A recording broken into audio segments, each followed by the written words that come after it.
అనిల్ గారు ఇక్కడే. అమ్మా.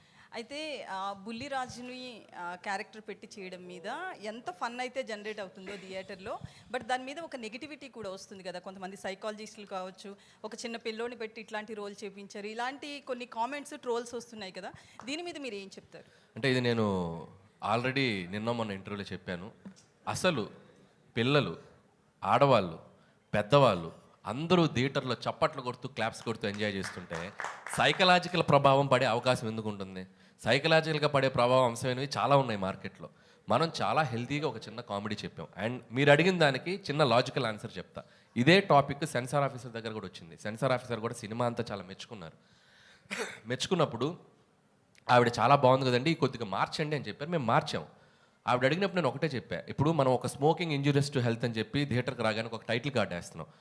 ఆ టైటిల్ కార్డ్ వేసినప్పుడు మనం పూజ చేసుకుంటూ అగరబత్తి వెలిగిస్తూ మీరు సిగరెట్ తాగకండి, ఆరోగ్యానికి హానికరం అని మనం వేసామనుకోండి, అది రీచ్ అవుతుందా? అది స్మోక్ తాగుతున్నది మనం చూపిస్తేనే ఇంజూరియస్ టు హెల్త్. అలాగే ఈ సినిమాలో మనం చెప్పాలనుకుంది ఏంటంటే ఓటీటీ వల్ల maybe there is a chance kids మీద దాని ఇన్ఫ్లుయెన్స్ ఉండొచ్చు అనేది మేము చాలా కామెడీగా చెప్పాం.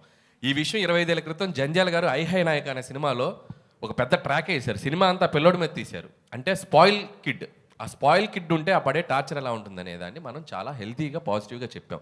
ఇక దాన్ని కూడా తీసేవాళ్ళు ఉంటారు, దాన్ని మనం పట్టించుకోకుండా ప్రజలు ఎంజాయ్ చేస్తున్నారు, ప్రేక్షకులు ఎంజాయ్ చేస్తారు, దాన్ని అలా పాజిటివ్గా ముగిద్దాం. That is Anil.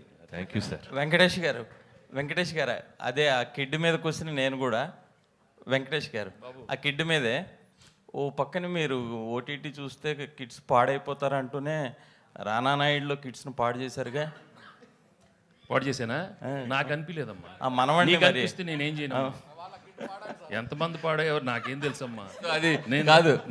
I did a sincere job. I felt it was little too much. Second season కొంచెం తగ్గించాను. What I can do I will do అంతే. సో దానికి అక్కడ మీరు అన్నదానికే సమాధానం చెప్పారు వెంకటేష్ గారు. సీజన్ 2లో అంత ఉండదు. Yeah.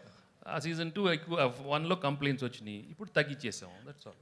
ఇప్పుడు ఇంకొక ప్రశ్న, మొదటి రోజు 1000 రూపాయలు, 800, 600 టికెట్ల ప్రైసులు పెంచుకొని వారం రోజులు పెంచుకొని సినిమాలు రిలీజ్ అయ్యాయి. మధ్య ఏ టికెట్ ప్రైసు లేకుండా, అంటే హై ప్రైస్ లేకుండా ఆ సినిమాలని వారం రోజుల్లో రికార్డు బ్రేక్ చేసింది మీ సినిమా. దీనికి మీరంటే ఏం సమాధానం చెప్తారు? కంటెంట్ ఉండాలి కానీ టికెట్ ప్రైస్ కాదు అంటే. ఇప్పుడు తగ్గించడం వల్ల రెండోసారి మూడోసారి కూడా వస్తున్నారు దీన్ని చూడడానికి.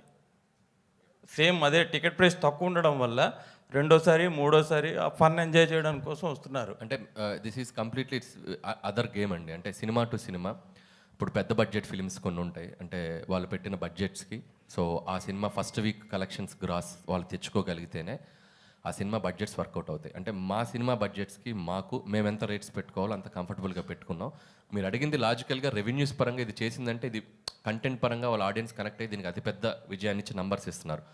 బట్ పెద్ద సినిమాలకు వచ్చేసరికి ఇట్లా చేయటం అనేది వర్కౌట్ కాదు. ఎందుకంటే వాళ్ళు పెట్టిన 300 రెండోసారి రారు కదా టికెట్ ప్రైస్ అంతే. వాళ్ళకి ఒకసారి వస్తే చాలా గిట్టుబాటు అయిపోద్ది. రెండోసారి రావాల్సి వస్తే ఫ్యాన్స్ వస్తారు, వాళ్ళు చూస్తారు కాబట్టి they are very happy. So common audience ఇలాంటి ఫిల్మ్స్కి ఇది కరెక్ట్, అలాంటి ఫిల్మ్స్కి అది correct. Venkatesh sir, here. Hello. Hi. So you've had a long stint in your career.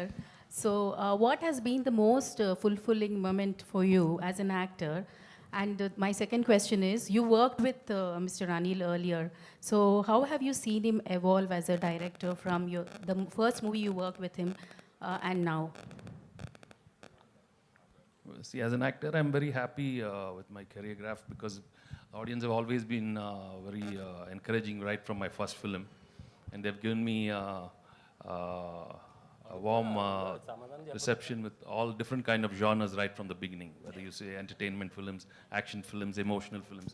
So that way I'm very, very grateful and thankful to the audience right from the beginning. And at different stages, I've always managed to get big hits, which have shaped my career till now. So and till Sankrantik Vastanam. So I'm really very happy.